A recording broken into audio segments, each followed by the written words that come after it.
इस शिवरात्रि में जो प्रेस वार्ता आज रखी गई है, इसमें मैं आप सभी मेरे सभी प्रेस के साथी आपका स्वागत करता हूं, आपका धन्यवाद करता हूं कि आपने समय निकालकर इस प्रेस वार्ता में यहां पर हमारे साथ उपस्थित हुए हैं। जैसे कि आप जानते हैं कि हर साल की भांति शिवरात्रि महोत्सव जो अंतर्राष्ट्रीय होती है 18 तारीख की, वो 18 तारीख को आयोजित की जाएगी। इसमें जो मध्य जलेब है, इसके लिए जो माननीय मंत्री महेंद्र ठाकुर जी इसमें रहेंगे और 18 की जो जलेब है इसमें महामहिम राज्यपाल इसमें शिरकत करेंगे। आप सभी जानते हैं आज के समय we are in extraordinary circumstances इस कोविड महामारी के चलते, और यही कारण रहा कि शिवरात्रि आयोजित करनी कि नहीं करनी, किस प्रकार से करनी, ये हम यूजुअली फैसला दिसंबर में लेते हैं या फर्स्ट वीक ऑफ जनवरी में लेते हैं। पर हालात कुछ ऐसे रहे हैं कि दिसंबर में हमारे सबसे ज्यादा केसेस जिला मंडी में आए हैं, पर एज ए रिजल्ट दिसंबर में मीटिंग करनी पॉसिबल नहीं थी। तभी तो हमें ये सोचा भी नहीं था कि शिवरात्रि का आयोजन होगा या किस प्रकार से होगा। पर जनवरी में जैसे स्थिति थोड़ी सामान्य होने लग गई, पंचायत चुनाव भी समाप्त हो गए और पंचायत चुनाव समाप्त होने के उपरांत कोविड के केसेस भी हमारे काफी घट गए, और इसको देखते हुए 30 जनवरी को हमने एक जनरल हाउस यहाँ पर जो गठित है शिवरात्रि मेले के लिए, उनको बुलाया सारे को, जिसमें शहर के सभी संस्था भी शामिल हुए और सबकी राय ली गई कि हमने इस बार शिवरात्रि मनानी है, किस प्रकार से मनानी तो है, तो किस प्रकार से इसको मनाया जाए। और सबका एक ही मत था कि शिवरात्रि अंतर्राष्ट्रीय स्तर का मेला है, केसेस भी कम है, इसको देखते हुए हमें इसका आयोजन कर लेना चाहिए और जो संभव एक्टिविटीज हमारी हर साल होती है उस तरह की एक्टिविटीज हमें करनी चाहिए। जहां बिल्कुल ही पॉसिबल नहीं होगा या कोविड की कुछ स्थिति ऐसी होगी तो उस एक्टिविटीज को छोड़कर बाकी सारी एक्टिविटीज हमें कर लेनी चाहिए। हमारे लिए भी चाहिए इस प्रकार से है कि पिछले एक साल से लगभग हिमाचल में कोई ऐसा बड़ा मेला का आयोजन नहीं हुआ है। जो कुल्लू दशहरा भी हुआ उसमें भी, क्योंकि तभी कोरोना बहुत पीक पर था हिमाचल में, हमारे जिले में भी था, कुल्लू में भी था, तो वो उन्होंने पारंपरिक रूप से जितना जो बेसिक चीजें थी उसमें की गई, वो बहुत ज्यादा विस्तार से वो नहीं मना पाए। और हम देख रहे हैं कि आप सभी भी इससे वाकिफ होंगे कि पिछले साल हमने शिवरात्रि मनाई थी और शिवरात्रि के जब खत्म होने के बाद, जब हमारा पूरा जो कमर्शियल मेला होता है वो खत्म होने के जब कगार पे आया था, तब कोरोना के कोई केसेस बढ़ने लगे थे और फिर जो ग्राउंड भी जब हमने वेकेट किया था तब ऐसी स्थिति थी कि कोविड के केसेस नए पूरे हिमाचल में तो तब थे नहीं, पर पूरे भारतवर्ष में जो केसेस बढ़ रहे थे उसके फलस्वरूप इसको स्टेप्स लेने पड़े। पर उसके पश्चात जितने भी मेले थे वो सारे जो है स्थगित किए गए, पहले छोटे समय के लिए, फिर बाद में इंडेफिनिटली। तो तब शिवरात्रि से लेकर इस शिवरात्रि तक बहुत ज्यादा आयोजन मेलों का नहीं हुआ है और हमारे लिए ये चैलेंज है कि हम किस प्रकार से इसको मनाएं, क्योंकि जब शिवरात्रि से हिमाचल के मेलों की शुरुआत होती है, जैसे शिवरात्रि में जो हमारी गतिविधियां होंगी उस प्रकार से बाकी लोग भी उसे सीखेंगे, जो हमसे चाहे गलती हो जाए उसे वो इम्प्रूव करेंगे, जो चीज उनको ठीक लगेगी उसको कैरी फॉरवर्ड करेंगे। तो चैलेंज हमारे पास है, टेस्ट हमारे पास है और उसको देखते हुए हमने इस शिवरात्रि को आयोजित करने के लिए जो सबसे अभी बातचीत की और सबका ये फैसला रहा कि हमने इस शिवरात्रि को मनाना है। तो we have decided to organize Shivratri mela, और उसी हमने कहा था कि जिस धूमधाम से हर साल मनाते हैं उसी तरीके से इस बार भी हम मनाएंगे। इसमें सभी प्रकार की हमारी गतिविधियां जो हर साल की होती हैं वो इस साल भी आयोजित हम कर रहे हैं। जो सबसे महत्वपूर्ण चीज शिवरात्रि को लेकर होती है वो देवी देवता और उनका आगमन होता है। इसमें जो हमारे पास 216 देवी देवता पंजीकृत है, काफी सालों से पंजीकृत है, उन सबको हमने आमंत्रित किया है इस मेले में और उनसे आग्रह किया है कि वो मेले में यहाँ पर आए और जिस तरह से मेले का आयोजन होता है उसमें वो शामिल हो जाए, उसमें भाग लें और उसकी शोभा बढ़ाए। तो सारे जो देवी देवता है वो यहाँ पर आएंगे, ये मुझे उम्मीद है कि सारे यहाँ पर आएंगे।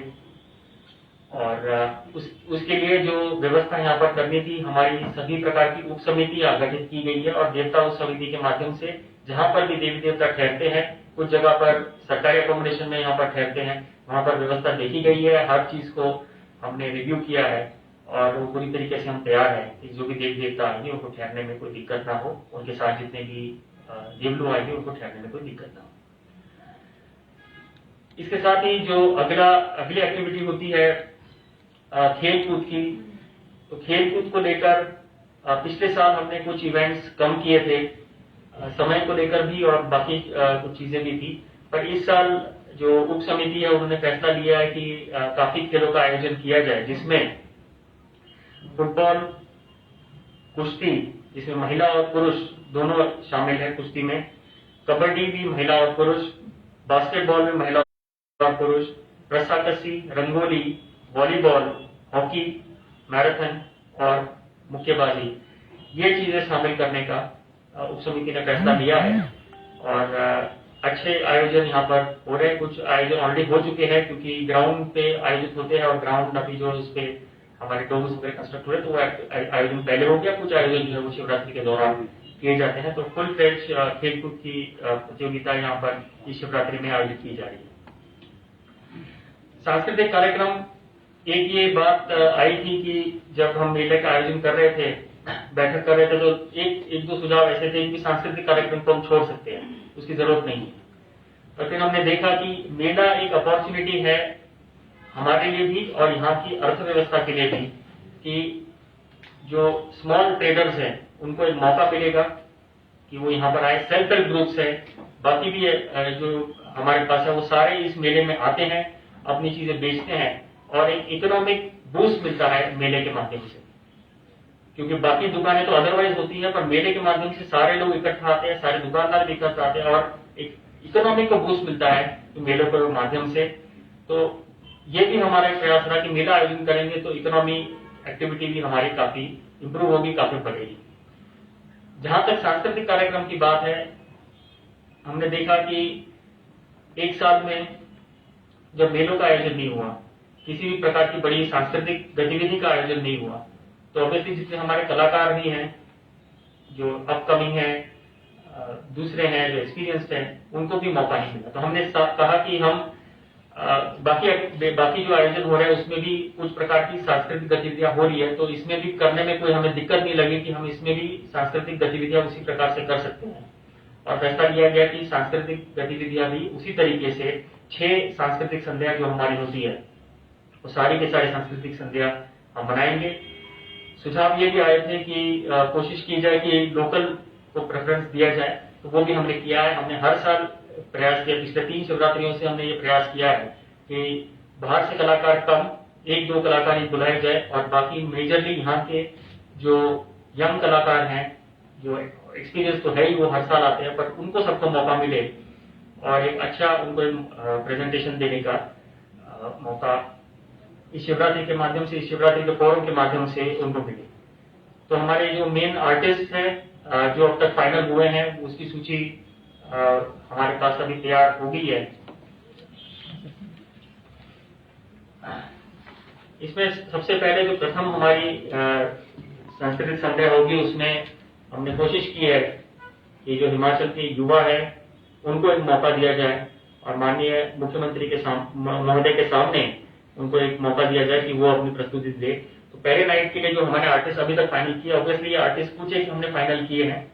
विद टाइम टू कम जो है बाकी आर्टिस्ट भी इसके साथ फाइनल होंगे। तो इसमें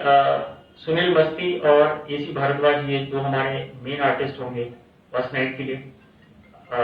13 की नाइट है, उसके लिए कुमार साहिल और गुरनाम बुल्लर जो पंजाबी आर्टिस्ट हैं वो होंगे। 14 की नाइट के लिए अनुज शर्मा और कुलदीप शर्मा। 15 की नाइट के लिए अर्शप्रीत कौर और नरेंद्र ठाकुर। 16 की नाइट के लिए इंद्रजीत और अंकुश भारद्वाज जो इंडियन आइडल फेम के हैं। और 17 के लिए हमारा एक स्पेशल फैशन शो ऑर्गेनाइज किया जाएगा। जो हमारे स्पेशल चिल्ड्रन हैं उनके लिए एक फैशन शो ऑर्गेनाइज किया जाएगा। इससे और इसके अलावा भी बहुत सी गतिविधियां हैं जिसमें कि एक मैसेज भी देना चाह रहे हैं, सोशल मैसेज के माध्यम से हम देने की कोशिश करेंगे। तो this is a message for inclusive Shivratri जो हम इस फैशन शो के माध्यम से देंगे। और लास्ट आर्टिस्ट हमारे जो है वो मिलिंद गाबा रहेंगे, जो पंजाबी बॉलीवुड इस तरह से आर्टिस्ट है फाइनल नाइट की। तो ये हमारे मेन आर्टिस्ट रहेंगे। जहां बात इस शिवरात्रि की थी, इसमें शिवरात्रि में जो थीम है वो स्वर्णिम हिमाचल की यात्रा को लेकर ये थीम आयोजित इसमें इस साल की जा रही है। हालांकि पिछले साल भी लगभग ये थीम हमारी वही थी, क्योंकि पिछले साल हमारे 50 ईयर्स हो रहे थे। पर आप जैसे मैंने पहले कहा कि सिर्फ शिवरात्रि पिछले साल आयोजित हो पाई, उसके बाद कोई भी जो मेला जो आयोजित नहीं किया गया। इसलिए सरकार ने ये फैसला लिया कि इस साल भी सारे जो मेले आयोजित किए जाएंगे वो इस थीम पे किए जाएंगे। पिछले साल भी इसी थीम को लेकर हमने एक नाइट रखी थी, जिसमें कीर्तन का कार्यक्रम हमने किया था हिमाचल के कल्चर को दिखाने के लिए, और बहुत अच्छा कार्यक्रम यहाँ पर प्रस्तुत हुआ था। इस बार एक नाइट को ना लेते हुए हमने बाकी जहां पर कि हमारे सारे आर्टिस्ट हैं, पर हिमाचल के पूरे फोक को डिस्प्ले करने के लिए हर नाइट में कोई ना कोई फोक इसमें ऐड किया है, ताकि जो कल्चर है वो पूरी नाइट्स में अलग अलग एरिया का, हिमाचल के अलग अलग कोने के कल्चर जो है वो हम यहाँ पर प्रस्तुत करेंगे।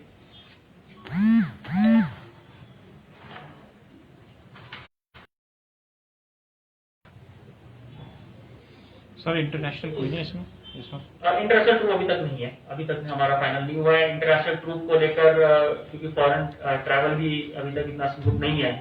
लोग आ जा नहीं पा रहे हैं। We were trying